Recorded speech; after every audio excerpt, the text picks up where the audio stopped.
$2 lakh crore market valuation वाली company बनी Apple. आसान नहीं एप्पल की आगे की डगर। मुश्किल होगा अगला $1 ट्रिलियन मार्केट कैप हासिल करना। आईफोन बनाने वाली दूसरी कंपनियों के पीछे भाग रहे निवेशक। महंगे फोन लॉन्च करना एप्पल को पड़ सकता है भारी। एप्पल से बेहतरीन फीचर्स की उम्मीद कम।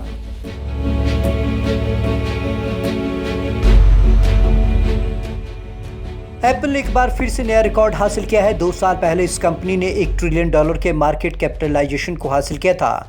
बुधवार को यह $2 लाख करोड़ के मार्केट वैल्यूएशन वाली कंपनी बन गई। लेकिन अगला $1 लाख करोड़ का वैल्यूएशन हासिल करना इस कंपनी के लिए उतना आसान नहीं होगा जितना पहले $2 लाख करोड़ में इसे आसानी थी। इस साल में 60% बढ़े एप्पल के शेयर।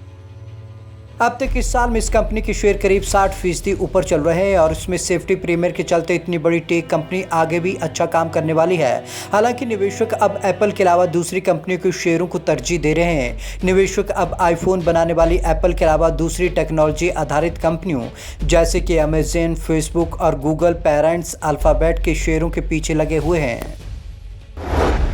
एप्पल की आगे की डगर मुश्किल। निवेशकों को लगता है कि मौजूदा कोरोना महामारी के चलते जो अर्थव्यवस्था की बुरी हालत है उसके दौरान ऐसी कंपनियां अपने बेहतरीन बिजनेस मॉडल और उम्दा बैलेंस शीट के साथ साथ अच्छा खासा कैश होने की वजह से बेहतर प्रदर्शन कर पाएंगी। दरअसल एप्पल ने जून तिमाही में मजबूत बिक्री की बदौलत अच्छा रिजल्ट प्रस्तुत किया। इसी दौरान इसने कम कीमत वाले आईफोन को भी लॉन्च किया था और अर्थव्यवस्था में सुधार के लिए सरकार से इसे सहायता भी मिली थी।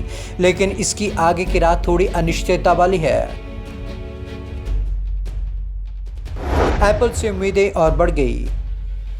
भविष्य में अब एप्पल से उम्मीदें काफ़ी बढ़ गई हैं। उदाहरण के लिए वॉल स्ट्रीट ने एप्पल का 2020 में सितंबर में समाप्त होने वाले फिक्सल सेल के राजस्व को 2 साल पहले की तुलना में सिर्फ 3% ज़्यादा बताया है। इसके अलावा इसके अगली 4 तिमाहियों में जो आय होनी है उसके मूल्यांकन की तुलना में इसके शेयर की कीमत दोगुनी से भी अधिक हो गई है। हालांकि एप्पल का इतना बड़ा चढ़ाकर किया गया मूल्यांकन बहुत ज़्यादा निराश करने वाला नहीं है, लेकिन इसका मतलब ये भी नहीं कि आने वाले दिनों में सब कुछ सही ही होगा।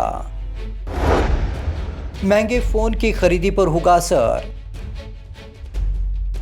इसी साल जून तिमाही में आईफोन एसी जैसे सस्ते मॉडल को लॉन्च करने के बाद यह कंपनी अपनी ऊंची कीमतों यहां तक कि $1000 वाले 5G फ़ोन को भी मार्केट में उतारने वाली है। ऐसे में महंगे फ़ोन को लॉन्च करना इसके लिए कठिन चुनौती हो सकती है, क्योंकि आजकल विश्व भर में लोगों की या तो नौकरियां चली गई या फिर उनकी सैलरी कम हो गई है। फ़ोन के बेहतरीन फीचर्स से अब उम्मीद कम। इसके अलावा नहीं लगता कि मार्केट में कोई ऐसा नया ऐप जल्दी आने वाला है जिसके जरिए 5वीं पीढ़ी के तेज़ और वायरलेस स्पीड की ज़रूरत होगी और लोग फ़ोन को अपडेट करना ज़रूरी समझेंगे। ऐसा भी नहीं लगता कि नए फ़ोन में कुछ इतने ज़्यादा बेहतरीन फीचर होंगे कि लोग उसे खरीदने के लिए मजबूर हो जाएं। रेगुलेटर की जांच का करना पड़ रहा सामना। इस सब से ऊपर एप्पल को स्मार्टफोन मार्केट में अपनी दमदार पोजीशन बनाए रखने के लिए रेगुलेटर की जांच का सामना करना पड़ रहा है। जून में यूरोपीय संघ ने एप्पल में 2 औपचारिक एंट्री ट्रस्ट जांच शुरू करने की घोषणा की। इसमें एक जांच विशेष रूप से इनके ऐप खरीद प्रणाली की गाइडलाइंस के बारे में है। कंपनी के लिए हो सकती है मुश्किल। जाहिर है अगर इन वैश्विक नियामकों ने एप्पल के व्यापार पर शिकंजा कस दिया तो इससे कंपनी पर निश्चित रूप से नकारात्मक असर पड़ेगा। इसमें कोई शक नहीं कि $2 ट्रिलियन की उपलब्धि एप्पल के लिए एक सुखद और आश्चर्यजनक परिणाम है, परंतु $3 ट्रिलियन की उपलब्धि के लिए लड़ाई और भी मुश्किल हो सकती है, क्योंकि आगे चुनौतियां ही चुनौतियां हैं।